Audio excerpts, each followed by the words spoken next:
తెలంగాణ కోసం కడుపు చించుకొని కొట్లాడేది బీఆర్ఎస్ మాత్రమే అన్నారు BRS working president KTR.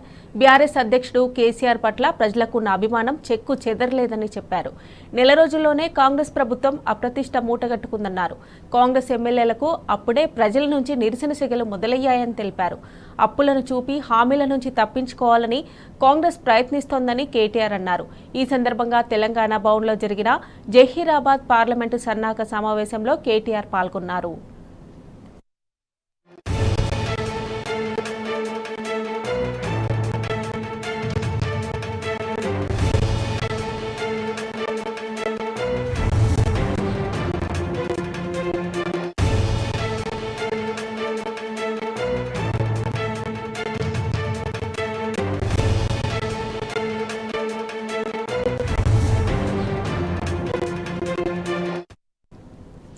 Parliament ఎన్నికల్లో ఎలాంటి పొరపాట్లు జరగనివ్వమన్నారు BRS working president KTR. Parliament ఎన్నికల్లో త్రిముఖ పోటీ జరగబోతుందన్నారు. ఈ మూడు ముక్కలాటలో బీఆర్ఎస్కే పరిస్థితులు అనుకూలంగా ఉంటాయని తేల్చి చెప్పారు. జైరాబాద్ పార్లమెంటు సీటును మనం ఖచ్చితంగా గెలుస్తామని ధీమా వ్యక్తం చేశారు. అసెంబ్లీ ఎన్నికల్లో కాంగ్రెస్కు ఓటేసిన వాళ్లు కూడా ఇప్పుడు పునరాలోచనలో పడ్డారని తెలిపారు.